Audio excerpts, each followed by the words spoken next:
नमस्कार दोस्तों, path finder में आप सभी का स्वागत है। मेरा नाम है डॉक्टर महिपाल सिंह राठौड़ और आज इस वीडियो में हम चर्चा करेंगे भारत के कार्बन एमिशंस के बारे में। तो दुनिया के कार्बन एमिशंस के मुकाबले भारत के जो CO2 एमिशंस हैं वो थोड़ा ज़्यादा तेज़ी से बढ़े हैं और इसको लेकर अभी रिसेंटली एक रिपोर्ट प्रकाशित हुई है। जो डेटा है पूरी दुनिया के देशों का वो देखा गया, कोलेट किया गया। तो जो हमारा ग्रोथ है वो थोड़ा सा फास्टर था। अब ये वैसे कोई बहुत हैरानी की बात नहीं है क्योंकि इंडिया एक डेवलपिंग कंट्री है, तो हमारा ग्रोथ रेट थोड़ा फास्ट ही होगा। लेकिन हम दुनिया के दूसरे देशों के मुकाबले कहाँ पर स्टैंड करते हैं, कंपेयर करते हैं, उसको हम जानेंगे इस वीडियो में। आज शाम 8 बजे मैं अनअकैडमी प्लेटफॉर्म पर लाइव आ रहा हूँ। मेरी एक स्पेशल क्लास है which is free for everyone. All you have to do is use the unlock code Mahipal to join it. यहाँ पर मैं 2021 के प्रीलिम्स की स्ट्रैटेजी से संबंधित बात करूंगा। कैसे आप 2021 के प्रीलिम्स की अपनी स्ट्रैटेजी को फाइन ट्यून कर सकते हैं और किस तरह से प्रीलिम्स में सक्सेसफुल हो सकते हैं, उसके बारे में हम चर्चा करेंगे। तो do join in at 8 PM on Unacademy platform. अगर आप IAS या फिर अन्य गवर्नमेंट कॉम्पिटेटिव एग्जाम्स जैसे कि SSC, बैंक, रेलवेज और स्टेट PCS की तैयारी कर रहे हैं तो अनअकैडमी प्लेटफॉर्म के माध्यम से आप इनकी प्रिपरेशन कर सकते हैं। यहाँ पर कोर्सेज अवेलेबल हैं जिनके सालाना सब्सक्रिप्शन चार्जेस आपको ये पे नहीं करने हैं। Use the discount code Mahipal, that is my name, and you will gate 10% discount. आपको ये प्राइसेस पे करने होंगे। अगर आप इन सब्सक्रिप्शंस को ज्वाइन करते हैं तो आपको डेली लाइव क्लासेस मिलेंगी। ऑलरेडी कई स्पेशल या फ्री क्लासेस कंडक्ट होती हैं, लेकिन एक स्ट्रक्चर्ड मैनर में अगर आपको कोर्स को पूरा करना है तो आप UPSC के लिए स्पेशली या तो प्लस कोर्स ऑप्ट कर सकते हैं या आइकॉनिक कोर्स। तो प्लस कोर्स में आपको एक ईयरली सब्सक्रिप्शन का प्राइस देना है one time, which is not this. You will get a 10% discount if you use my coupon code as Mahipal. तो ये 44,000 रुपीज़ का आपको ईयरली सब्सक्रिप्शन ले सकते हैं आप, अगर आप चाहें। 6 मंथ का भी है, 24 मंथ्स 2 साल का भी है, डिपेंडिंग कि आप किस स्टेज पर हैं अपनी तैयारी के। अगर आप आइकॉनिक प्लान सेलेक्ट करते हैं तो यहाँ पर आपको एक पर्सनलाइज्ड मेंटोर मिलेगा जो आपको डे टू डे गाइड करेंगे और मेंस के आंसर राइटिंग प्रैक्टिस भी कराएंगे। ऑप्शनल के लिए भी सब्सक्रिप्शन अवेलेबल हैं। अगेन, डू नॉट पे दीज प्राइसेस, पे this price after using the coupon code. और अगर आप इन कोर्सेज को साथ में लेते हैं तो बंडल्ड अगर आप लेंगे तो आपको कुछ प्राइस में कमी होगी। तो आप अलग अलग ऑप्शनल या GS के कोर्सेज मत लीजिए, इनको एक साथ अगर आप लेंगे तो आपको प्राइस में काफ़ी बेनिफिट मिलेगा। एंड ये प्राइस भी नहीं पे करना है, 10% डिस्काउंट मिलेगा अगर आप इस कोड को यूज़ करते हैं। तो इंडिया का जो परसेंटेज CO2 एमिशन है 2016 से 19 के बीच में, वो दुनिया के एवरेज के मुकाबले तेज़ी से बढ़ा। तो देखो, ये जो रिपोर्ट्स मैंने अभी पढ़ी इनमें सब जगह वर्ल्ड एवरेज मेंशन किया हुआ था, लेकिन भारत का एवरेज कहीं पे मेंशन नहीं किया हुआ है। तो वर्ल्ड एवरेज 0.7% है, लेकिन मैंने पूरा खोजबीन करके खुद वो पूरी रिपोर्ट पढ़ी, 1-1.5 घंटा लगाया उसमें, और मैंने जो कैलकुलेशंस करी वो इनकी कैलकुलेशन से सेम नहीं बैठ रही। Of course I am not a statistician, लेकिन जो मैं आपको एक बेसिक बात समझाना चाहता हूँ जो ये सभी रिपोर्ट्स बता रही हैं वो ये हैं। देखो, 2011 में दुनिया का टोटल CO2 एमिशन था 34,200 मिलियन टन्स, और उस समय भारत का था 1766। यानी कि जब दुनिया का 34,000 समथिंग था, हम थे 1766 पे। 2016 में जब दुनिया का CO2 एमिशन हो गया 35,220 मिलियन टन, तब भारत पहुंच गया। भारत की ग्रोथ देखो कितनी तेज हुई है, 2392। यानी कि दुनिया 34,000 से 35,000 पे पहुंची, लेकिन हम 1750 से ऑलमोस्ट 2400 पे पहुंच गए। और 2019 में हमारा एमिशन यानी भारत का 2616 मिलियन टन था, यानी 2600 से पार कर गया था और दुनिया 36,500 के आसपास थी। अब ये रिपोर्ट किसने पब्लिश करी है? नेचर क्लाइमेट चेंज नाम का एक साइंटिफिक जर्नल है, और इन्होंने ये सारा डेटा किससे लिया है? ग्लोबल कार्बन एटलस से, जिसके ये मैप्स मैं आपको अभी दिखा रहा हूं।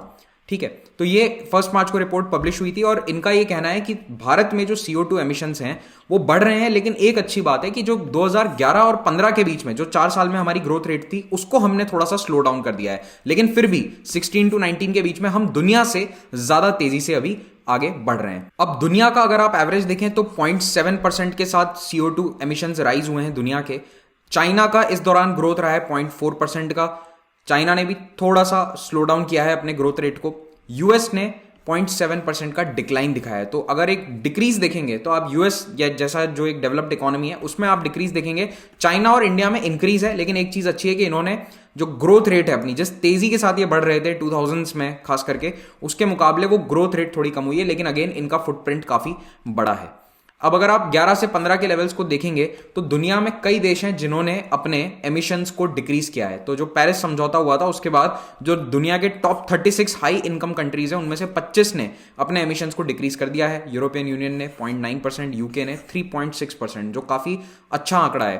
तो out of the 99 upper middle income countries 30 ने अपने एमिशंस को डिक्रीज किया है कंपेयर टू 2011 से 15। भारत किस में आता है? भारत लोअर मिडिल इनकम और लो इनकम इकोनॉमीज के ग्रुप में आता है। तो हम इन देशों में नहीं है जिन्होंने अपने एमिशंस को कम किया हो, हमने बढ़ाए हैं एमिशंस। 16 से 19 के बीच में फॉसिल फ्यूल एमिशंस जो हैं वो 150 देशों में बढ़े हैं। 64 देश ऐसे थे जिन्होंने अपने CO2 एमिशंस को कट किया है, फॉसिल फ्यूल के कारण जो CO2 एमिशन होता है उसको। अगर हम ग्लोबल CO2 एमिशंस की ग्रोथ रेट देखें तो आप पाएंगे कि 2000 के बाद से काफी तेजी से वृद्धि हुई है और ऑलमोस्ट 35 गीगा टन, वो या फिर 35,000 मिलियन टन कह लो, वहां तक पहुंच गए थे। बस 2020 में एक ग्लोबल डिक्लाइन एक्सपेक्टेड है, 6.7% कम होगा ऐसा अनुमान है, क्योंकि पैंडेमिक के कारण लॉकडाउन था कई देशों में। तो यहां पर एक छोटा सा आप डिप देख सकते हैं, लगभग 7% का, ड्यू टू द लॉकडाउन। तो पैंडेमिक ईयर जो है इसमें global emissions 2.6 billion ton cut होंगे ऐसा अनुमान है, लगभग 7% की डिक्रीज है कंपेयर टू 2019 लेवल्स। लेकिन अब ऐसी रिपोर्ट्स आ रही हैं कि मार्च आते आते दुनिया के ज्यादातर देशों में एमिशन लेवल्स 2019 के स्तर पर पहुंच गए, पर फिर भी 2020 का डेटा तो कम ही दिखाएगा। तो ये 9.6% डिक्रीज है अगर आप 11 और 15 से इसको कंपेयर करो, ये वाली डिक्रीज 2020 की।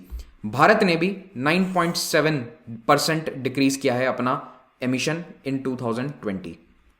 अब ये जो एमिशन रिडक्शंस हैं ऑफ कोर्स ये परमानेंट नहीं रहेंगे, जैसे जैसे फैक्ट्रीज रीओपन हो रही हैं, इकोनॉमीज वापस से अपने पांव जमा रही हैं, तो इसलिए ये सारा एमिशन फिर से बढ़ेगा और 2019 के लेवल पर पहुंचेगा। और जैसा मैंने आपको बताया कई देशों में तो पहुंच भी गया है। तो इस और अब क्या हो रहा है, एक और डर है कि रैपिड इकोनॉमिक ग्रोथ के लिए कई देश एनवायरमेंटल नॉर्म्स को थोड़ा सा ढीला कर रहे हैं, रिलैक्स कर रहे हैं, तो एमिशंस तेजी से बढ़ने के भी आसार हैं, जैसा कि चाइना में देखा गया था आफ्टर द 2008 ग्लोबल रिसेशन। तो 2008-2009 में चाइना में डिक्रीज हुआ था थोड़ा सा एमिशंस में, लेकिन 2010 से लेकर 14 के बीच में चाइना ने बहुत तेजी से एमिशंस को बढ़ाया था, क्योंकि उन्होंने फिर से इकोनॉमिक रिकवरी के लिए बहुत सारे नॉर्म्स को थोड़ा रिलैक्स कर दिया था।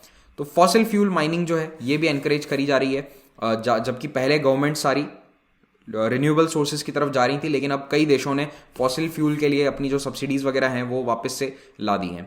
अब ये रिपोर्ट कैलकुलेट कैसे होती है, तो देखो ये सारा डेटा कंट्रीज खुद सबमिट करते हैं। जो पेरिस समझौता है उसके तहत ये डेटा जो है हर साल कई सारे देश सबमिट करते हैं, और इस डेटा को, लेकिन ये बहुत बड़ा डेटा होता है तो इसको कंपाइल करना थोड़ा सा मुश्किल है, तो कई सारी यूनिवर्सिटीज़ मिलके और ग्लोबल कार्बन प्रोजेक्ट मिलकर इस डेटा को कंपाइल करते हैं। अगर आपको खुद ये रिपोर्ट देखनी है तो आप ग्लोबल कार्बन प्रोजेक्ट की वेबसाइट पर जा सकते हैं। वो जो मैंने आपको शुरुआत में मैप्स दिखाए थे वो सब इसी की वेबसाइट से मैंने लिए हैं। अब ये सब सिग्निफिकेंट क्यों है, तो देखो COP26 होने वाला है ग्लासगो में, जो यूके में स्थित है, और इसकी डेट है नवंबर में। और इस समय ये रिपोर्ट देखी जाएगी क्योंकि ग्लोबल स्टॉक टेकिंग होगा कि 2015 के जो पेरिस टारगेट्स हैं क्या उनको कोई अचीव कर पा रहा है, क्या प्रोग्रेस है हर देश की, वो देखा जाएगा। तो जो हाई इनकम कंट्रीज हैं वो फिर भी थोड़ी बहुत प्रोग्रेस कर रहे हैं, हालांकि याद रखना उनके एमिशंस ऑलरेडी पर कैपिटा बहुत हाई हैं, तो इसीलिए उनको तेजी से प्रोग्रेस करने की जरूरत है। और पहले यूएस ने इस एग्रीमेंट को छोड़ दिया था, पेरिस एग्रीमेंट को, लेकिन अब फिर से उसने ज्वाइन कर दिया है, तो ये अच्छी बात है। तो आप याद रखना कि US has again joined the Paris agreement. अब ये COP26 की तैयारी के लिए British cabinet minister Alok Sharma फरवरी में भारत आए थे, और हमारे प्रधानमंत्री, एनवायरमेंट मिनिस्टर, इन सब लोगों से मिलकर गए थे। तो बेसिकली COP26 की तैयारियां स्टार्ट हो चुकी है। लेकिन अगर हम दुनिया के ग्लोबल एमिशन में एब्सोल्यूट टर्म्स में बात करें तो सबसे बड़ा एमिटर आज भी चाइना है। 10 बिलियन टन अकेला चाइना एमिट करता है। तो आप सोच लो 35 में से 10 तो अकेला इनका है। यूनाइटेड स्टेट्स का है 5.4 बिलियन, भारत है 2.65 बिलियन टन पे। लेकिन याद रखना कि भारत और चाइना की आबादी काफ़ी बड़ी है, तो जब इसको हम डिवाइड करते हैं हमारी आबादी से, तो यहाँ पे 1.4 बिलियन डिवाइड कर दो, यहाँ पर भी लगभग 1.4 बिलियन। और यूएस की क्या आबादी है, यूएस की आबादी तो है 33 करोड़, तो दैट वुड बी 0.33 बिलियन। तो जब ये पर कैपिटा कैलकुलेशन आती है ना, तो इनका जो रेशो है आप खुद समझ सकते हो ना, 5.41 को डिवाइड करो 0.33 से, तो ये आंकड़ा बहुत बढ़ जाता है। यानी कि जो हाई इनकम कंट्रीज है वहां पर कैपिटा एमिशन, प्रति व्यक्ति जो एमिशंस हो रहे हैं CO2 के, वो बहुत ज्यादा है कंपेयर टू चाइना और इंडिया।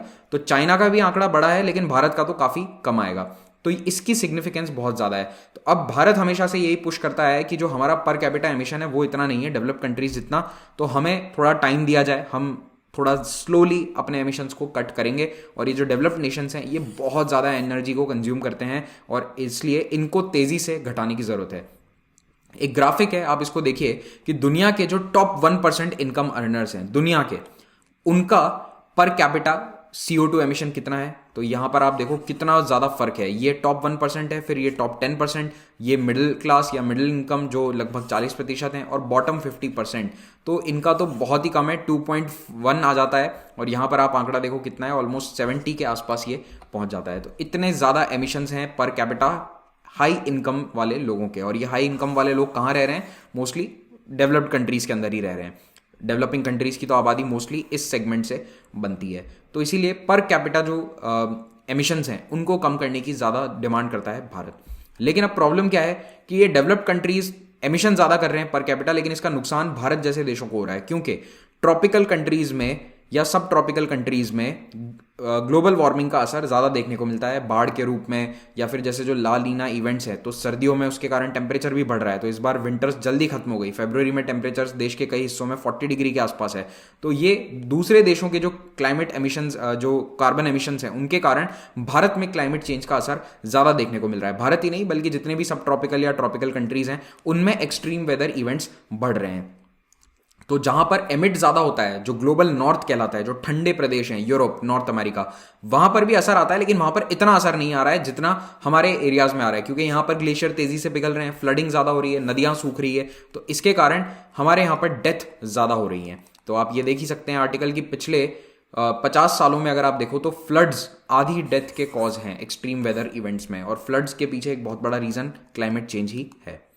अगर आप इस स्टडी को देखेंगे कि क्यूमुलेटिव CO2 एमिशंस किस तरह से बढ़े हैं, तो आप देखो ग्लोबल साउथ और ग्लोबल नॉर्थ, यानी कि ग्लोबल नॉर्थ वो कंट्रीज हैं जो डेवलप्ड कंट्रीज हैं, तो उनका ये ग्राफ देखो कितनी तेजी से यहां पर बढ़ा है। ग्लोबल साउथ भी बढ़ा है, ऐसी बात नहीं है, डेवलपमेंट इन देशों में भी हो रहा है, लेकिन इनका कॉन्ट्रीब्यूशन आज भी कितना कम है। और ये एक मिड लाइन अगर आप यहां पर कर लो, ठीक है, तो इसमें आप देखोगे कि ये एक्स्ट्रा एमिट कर रहे हैं, इनकी जितनी पॉपुलेशन है उसके अनुसार बहुत ज़्यादा एक्स्ट्रा इनके एमिशंस हैं। तो हम जो डेवलपिंग कंट्रीज हैं दे आर एक्चुअली क्रेडिटर्स, यानी हम पर कैपिटा अगर आप देखोगे, दुनिया को डिवाइड करो, तो हम पर कैपिटा कम एमिट कर रहे हैं, तो हम इनको लोन दे रहे हैं एक तरह से कार्बन का, है ना। ये डेटर्स हैं, ये ज़्यादा खर्च कर रहे हैं, तो इसलिए ये डेटर हैं कार्बन के और हम क्रेडिटर हैं। ओके, धीरे धीरे ये ग्राफ बढ़ता जाएगा ग्लोबल साउथ का भी, लेकिन लक्ष्य क्या है कि ये ओवरऑल ही ना बढ़े ना, ये ओवरऑल इस तरह से चला जाए, ये हमारा टारगेट है। लेकिन अभी भी पेरिस एग्रीमेंट के जो टारगेट्स हैं उनको अचीव करने के लिए हर देश को 10 गुना ज्यादा मेहनत करनी पड़ेगी, एमिशंस को 10 गुना कट करना पड़ेगा। एनुअल कट चाहिए 1 to 2 बिलियन टन्स के, तब जाकर हम पेरिस एग्रीमेंट के टारगेट्स को, जो कि 1.5 to 2 डिग्री तक लिमिट रखने का था, उसको हम अचीव कर पाएंगे। ऑलरेडी 1 डिग्री तो टेम्परेचर बढ़ चुका है प्री इंडस्ट्रियल रेवोल्यूशन लेवल से। अब उसको अगर 2 डिग्री के नीचे रखना है तो फिर हमें इतना कट करना पड़ेगा ग्लोबल एमिशंस को। संडे को यानी कल अनअकैडमी कॉम्बैट हो रहा है। इट्स अ फ्री टेस्ट जहां पर आप अपनी तैयारी को जांच सकते हैं, नाप सकते हैं, और आपके पास एक स्कॉलरशिप जीतने का भी चांस है। It's a free initiative, all you have to do is use the unlock code Mahipal and take part in it, कल 11 बजे सुबह। Thank you very much for watching this, have a great day.